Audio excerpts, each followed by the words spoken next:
Olá pessoal, bem-vindo ao canal Investigação e Lei TV. Se você é novo aqui, inscreva-se no canal. Meu nome é Sandra Dias, sou advogada e ativista contra o tráfico humano, toda terça e sexta, trazendo casos solucionados, casos sem solução e também de desaparecimentos misteriosos. Vamos ao caso de hoje. Essa é uma história de Zuzana Fazesca. Ela era conhecida como Auntie Suzy. Em português seria a tia Suzy, mas vou me referir a ela nessa história como Suzana, ok? Ela também, às vezes, se identificava como Yulia Facecas, porque era o nome do falecido marido dela. Então, se vocês virem essa história com todos esses nomes diferentes, saiba que é uma pessoa só, apesar de alguns youtubers contarem a história dela erroneamente, dizendo que que Yulia era uma parceira de crime dessa Susana, mas não era, é a mesma que usava nomes diferentes. Então, não é verdade. A Susana, vamos falar Susana, a brasileira é o nome dela aqui. Ela nasceu na Hungria, a data do seu nascimento é desconhecido, mas como esse caso ocorreu de 1911 a 1929, e pela única foto disponível em toda a internet, eu diria que ela tinha, na época dos fatos, entre 35 a 45 anos, quando tudo aconteceu. Então, por isso que esse fato não tem quase fotografias, né? Esse caso aconteceu em Nagirev, uma cidade pequena que fica a apenas 2 horas de Budapeste, na Hungria. Essa história aconteceu no ano de 1900, como eu falei, entre o ano de 1911 e 1929. Acontece que no início de 1900, essa pacata cidade tinha apenas 800 habitantes. A cidade tinha basicamente uma igreja, um clube, um pub e alguns comércios. Não havia hospital, não havia médicos na região, não havia nada. Então a cidade ali, 1900, paradona. 1911 chegou na aldeia ali a Susana. Não havia hospital ou mesmo um médico em Najarev. Tudo mudou quando Susana chegou. Ela era uma parteira, então ela foi considerada pela população uma mulher muito inteligente e quando necessitava de um médico, as pessoas iriam consultar com a Susana. O primeiro marido dela faleceu e ela casou novamente, o segundo marido dela faleceu. Era tempo da Primeira Guerra Mundial, então muitos maridos estavam fora de casa, longe de casa, lutando na guerra. E naquela pequena aldeia, muitos prisioneiros de guerra eram mantidos lá. Por quê? Porque os homens da aldeia, eles não estavam na região, porque eles estavam lutando na guerra. Então, as mulheres precisavam de ajuda para tomar conta da terra. Então, esses prisioneiros de guerra, eles eram colocados para trabalharem nessas fazendas, aldeias, e de certa forma eles tinham certas liberdades na aldeia. Em decorrência disso, muitas mulheres solteiras e até as casadas, que os maridos estavam ausentes, acabaram tendo romances com esses homens, e muitas ficaram grávidas. E como justificar a gravidez se o marido não estava por perto? E algumas solteiras, então elas acharam que a melhor forma era procurar a Susana para ajudá-la a não continuar com a gravidez. E por causa disso, a Susana chegou a ser presa 10 vezes, visto que o que ela fazia era considerado um crime naquela época, e é em muitos estados ainda dos Estados Unidos, e em outros países do mundo também. Lembrando que naquela época, adolescentes de 14, 15 anos eram forçadas a casar com homens muito mais velhos que elas. Então, algumas tinham problemas com maridos, e até as mulheres problemas com álcool, substâncias ilícitas e tal. Então, essas mulheres parecia que elas se viam numa situação um pouco sem saída, e elas acharam que a única maneira era não ter aquela criança. Acontece que, primeiro, ela começou ajudando dessa forma, né? Aí, quando os maridos retornaram dos campos de guerra e tal, muitos feridos, outros totalmente perderam o juízo, enlouquecidos, depois de ver, experimentar os horrores da guerra. Muitas esposas já não estavam mais felizes, porque elas descobriram que durante a ausência deles, elas aprenderam a viver sem os maridos. Então, durante aqueles anos de guerra, elas se tornaram, por estarem sozinhas, muito fortes, e elas amaram a forma de como elas podiam viver sem os maridos por perto. Elas se tornaram independentes e muitas delas acabaram se ressentindo com a ideia de perderem novamente essa liberdade, que elas tinham se divertido tanto com aqueles homens ao redor. Então, elas estavam infelizes. Infelizmente, existiam algumas delas que viviam, sim, em lares abusivos, tal. Também não queria o marido por perto. Aí, em 1914, uma mulher chamada Senhora Tacas veio até a Susana em busca de ajuda depois que seu marido, mais uma vez, tinha bebido e tinha batido nela com muita raiva e tal. A Susana falou: vamos dar um jeito no teu marido. Então ela cozinhou algo ali no fogão. Quando a panela começou a ferver, ela removeu aquele líquido lá do fogo. Em seguida, encheu um pequeno frasco com um líquido que era inodoro, antes de colocá-lo na mesa da cozinha. Aí essa senhora Taca olhou para o pequeno frasco, pagou e foi embora, e ela instruiu o que ela deveria fazer para colocar na comida do marido ou no lanchinho dele, né?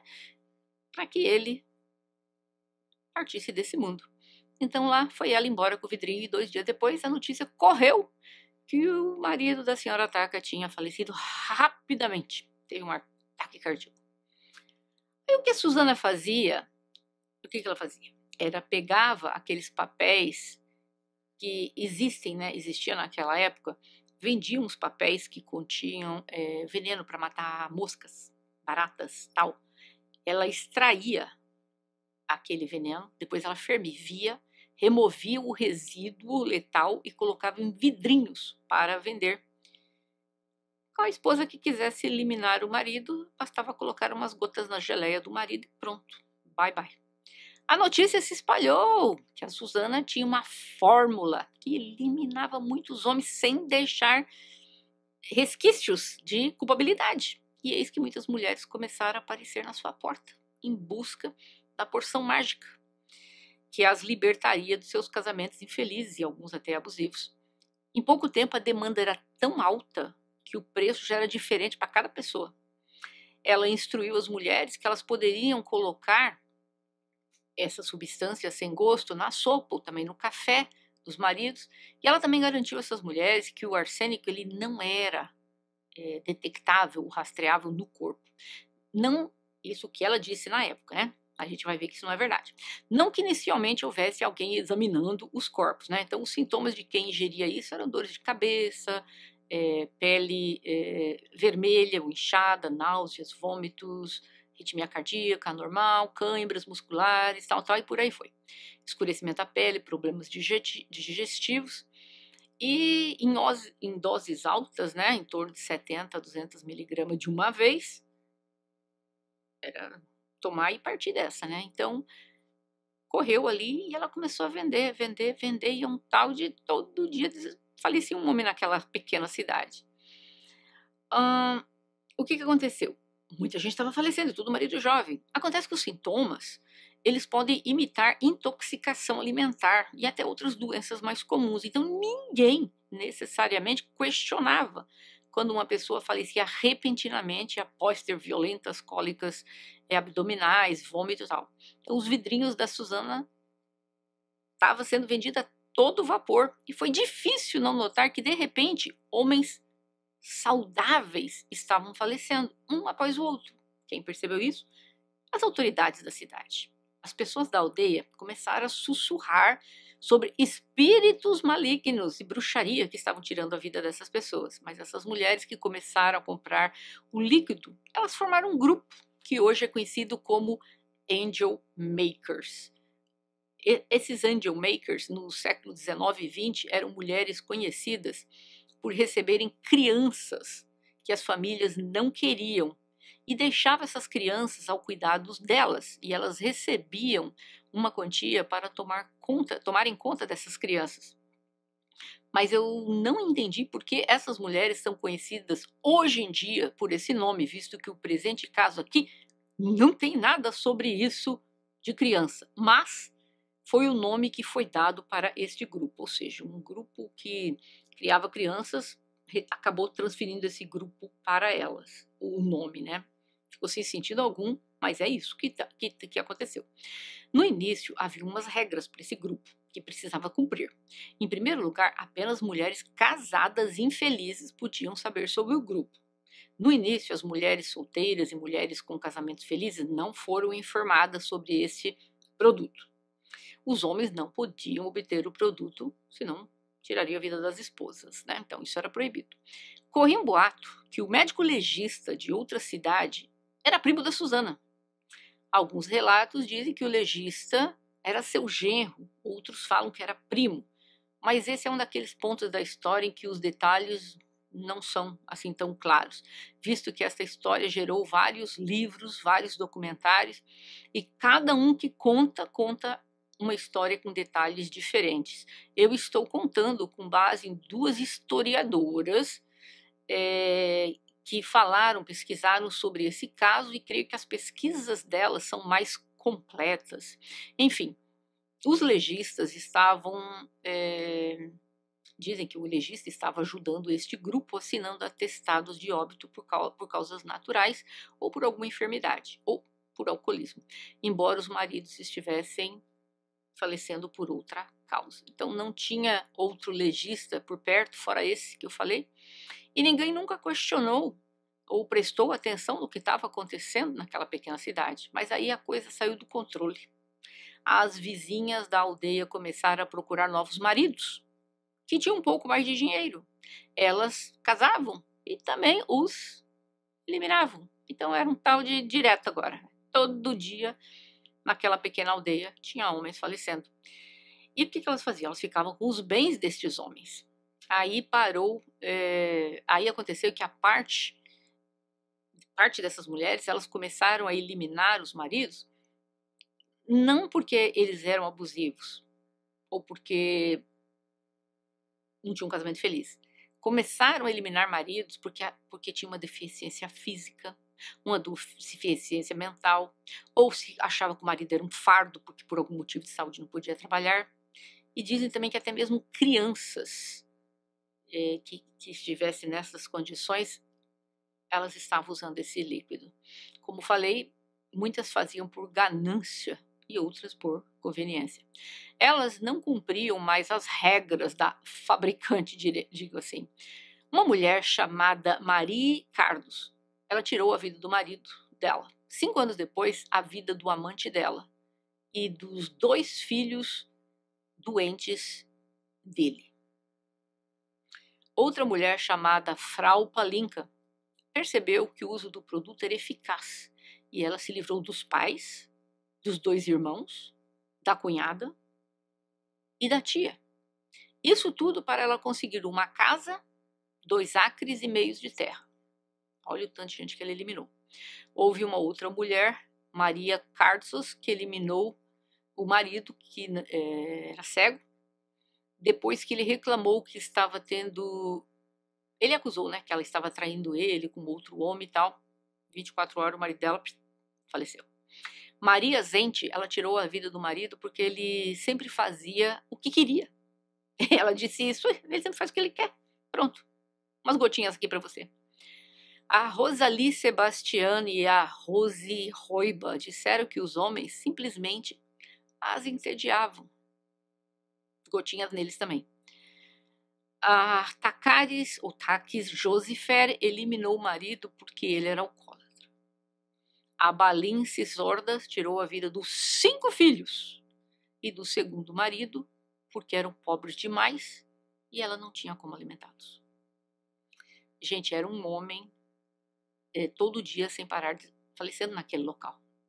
Eram homens caindo da esquerda para a direita e ninguém sabia realmente o número real de vítimas naquela aldeia, mas estava na casa de centenas. Mas os falecimentos começaram a se espalhar para os distritos vizinhos e em 1929 a aldeia da Susana foi rotulada como o Distrito da Morte. A Susana estava em uma operação fazendo essa coisa toda há mais de uma década. Muitos moradores, assustados, tentaram informar as autoridades de mulheres que estavam usando esses líquidos para eliminar os maridos. Mas não havia outra evidência para apoiar esse tipo de alegação. Então, todas as certidões de óbitos, as causas do falecimento eram claras, aparentemente verdadeiras. Mas eis que o chefe da polícia de Zolnok, ele recebeu uma carta anônima em 1929 e ele achou melhor investigar. Então o chefe enviou os detetives Bartok e Friska para a aldeia. E eles chegaram na aldeia e os detetives foram direto para a pousada lá da Susana. E eles começaram a questionar algumas pessoas da família que tinham falecido. Então eles questionaram a Susana, questionaram essa mulherada toda, até o padre. Mas o padre disse que aos detetives que os aldeões viviam com medo muito constante. Ninguém entendia porque homens saudáveis, robustos, continuavam adoecendo e falecendo. O padre disse que ouviu um boato de que a parteira Susana estava produzindo esse produto e eliminando as pessoas. Mas quando o padre foi questionado, tipo depois, então, para dar esse depoimento em juízo, ele negou o boato. Mas, alarmantemente, apenas uma hora e meia depois de beber o chá, ele não faleceu. Ele ficou muito doente. Ele tinha ido visitar uma dessas pessoas, né, que frequentam a igreja e tal, e serviu um chazinho para ele. Agora sabe-se lá porque que essa mulher tentou tirar a vida do padre, mas enfim. Aí começou a surgir um boato do relacionamento da Susana com o legista. E quando os detetives perceberam que o nome da Susana era o mesmo nome da mulher, que o nome foi mencionado na carta anônima, eles começaram a achar que a Susana tinha algo a ver com todas aquelas pessoas falecendo. Os detetives queriam saber se o padre tinha alguma ideia por que estavam fazendo aquelas coisas horríveis. Ele diz que provavelmente no começo era causado pela pobreza. Havia muitas bocas para alimentar, depois havia os homens que bebiam demais, espancavam suas esposas, que gradualmente foram desaparecendo. E eis que quando os detetives estavam conversando com o padre, eles ouviram um grito terrível e eles correram para fora e viram um homem que de repente tropeçou e caiu sem vida.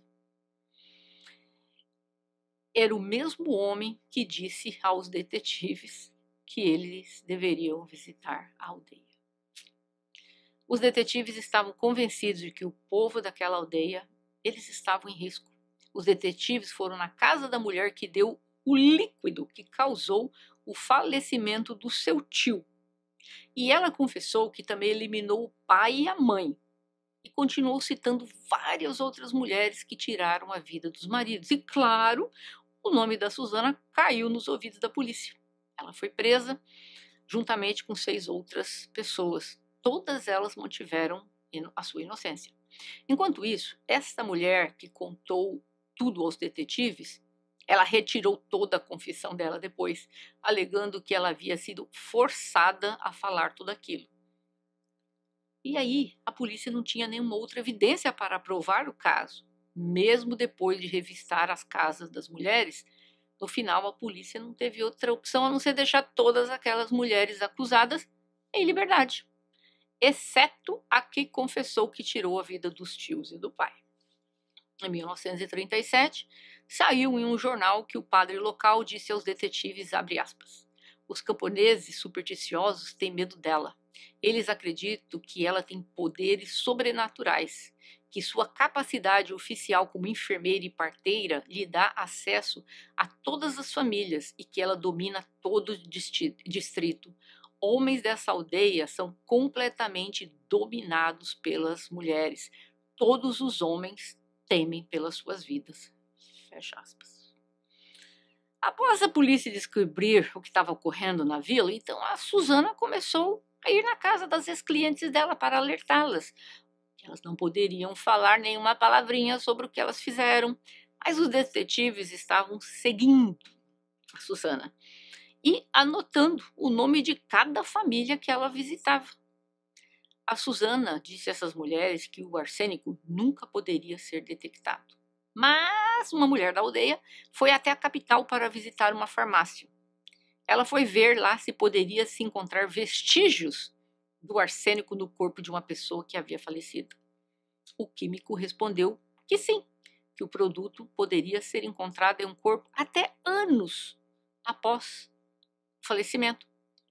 Os vestígios de arsênico permanecem nas unhas, nos cabelos, e então muitas mulheres, sabendo disso, ficaram apavoradas. E 13 viúvas decidiram enganar os detetives. Elas foram ao cemitério, elas removeram as lápides dos túmulos das vítimas delas e as substituíram pelas lápides daqueles que elas não tinham tirado a vida. Então, dessa forma, se fosse feita uma autópsia, não seria encontrado nada. Por quê? Porque o cadáver que estava ali não era o da vítima. Então, elas trocaram os nomes lá correndo. Acontece que naquela noite em que elas estavam lá no cemitério, o detetive Bartok também tinha ido. E ele havia pensado em exumar os corpos. E eis que ele viu que a Susana pegou uma pá e começou a erguer uma pequena lápide. 4 mulheres fizeram o mesmo. O detetive soube que elas estavam tirando as lápides dos jazigos, como eu falei, e substituindo por outros. Mas ele surgiu na frente delas, segurando sua arma. Algumas mulheres fugiram e uma delas que fugiu foi a Susana. E outros policiais acabaram sendo chamados, tal. No dia seguinte, 10 homens começaram a remover os corpos para serem examinados, né? E eis que descobriu-se que 46 dos 50 corpos continham arsênico. Não apenas de homens, mas de mulheres e até de crianças. Cerca de 26 viúvas foram presas. Algumas informações falam em 46. Mas, quando a Susana viu os policiais caminhando em direção à sua casa, ela tomou o seu próprio veneno. Quando a polícia chegou, ela já não estava mais viva, vindo a falecer em 19 de julho de 1929. 8 mulheres foram sentenciadas na pena capital, mas apenas 2 foram executadas, sendo que algumas matérias falam que 5 foram executadas. Deixando claro aqui que não foi feita autópsia de todas as pessoas, necrópsia, né? Eu falo autópsia, gente, porque é comum a gente falar autópsia, mas é necrópsia que se faz, né? Mas, enfim, de todas as pessoas falecidas naqueles últimos 15 anos, não tinha sido feito de todo mundo, né?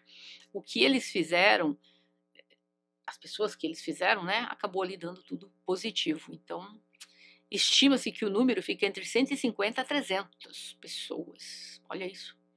Detalhe, nos caixões foram encontradas as garrafas contendo os resíduos secos do arsênico, pão, bolos envenenados. Essa foi a maneira que a Susana encontrou para destruir as evidências. Uma das mulheres, Juliana Lipka, que eliminou toda a sua família, ela ficava perguntando quando ela poderia ir para casa, pois ela estava preocupada com o leilão das suas terras. A preocupação dela era essa, não quando que ela ia perder a vida, né? Enfim, por causa de tudo isso, muitas mulheres foram presas. Estima-se de que entre 100 a 300 homens, como eu falei, foram eliminados, mas obviamente que nem todas as mulheres eles conseguiram prender, muitas já tinham fugido e tal. E infelizmente não houve justiça, eu diria, porque quando a polícia foi prendê-la, ela tirou a própria vida dela. Mas olha que absurdo, ela sem dúvida era uma psicopata, né? Isso a gente não tem dúvida. Agora, as mulheres que faziam isso são sociopatas, né? Existe uma diferença muito grande. Eu deixo bem claro que às vezes quando eu falo uma pessoa psicopata, eu não estou dizendo que a pessoa está ou deverá eximir-se da responsabilidade, não, porque psicopatia e sociopatia elas não são consideradas doenças mentais. Então, a pessoa não está em surto, não está em delírio, nem nada, a pessoa vai ser acusada, presa, então, porque essa pessoa não tem absolutamente nada de anormal, não é considerada uma pessoa inimputável, né? Mas são pessoas que dizem que os psicopatas nascem psicopatas. Existem vários estudos a respeito disso. E já o sociopata, ele adquire na sociedade alguns desses traços e eles passam a praticar alguns desses crimes, né? Então, obviamente, ela era uma psicopata, isso eu não tenho dúvida nenhuma. Mas, infelizmente, quantas pessoas perderam a vida por causa dessa mulher? E eu gostaria de ouvir a opinião de vocês. O que vocês acharam dessa história? Vocês acham que a Susana, no final das contas, ela pegou o caminho mais fácil? Muita gente acredita que quando uma pessoa é criminosa, ela tira a própria vida, ela está fazendo um favor para a sociedade. Eu já não concordo. Eu acho que a pessoa tem que ficar aqui, tem que passar 10, 20, 30, 50, 60 anos dentro de uma prisão e falecer. Porque tirar a própria vida partiu. Não tem sofrimento nenhum, não tem justiça para as pessoas que forem injustiçadas, né? Então eu gostaria de ouvir de vocês. Vocês acham que o fato dela ter tirado a vida era uma menos? Ou vocês acham que ela deveria ter ficado viva e ter pago pelo que ela fez com tantas pessoas. É o caso de hoje. Esqueceu de deixar o gostei? Então dá aí o like, por favor. Divida esse vídeo com os amigos. E nos vemos em breve. Até mais.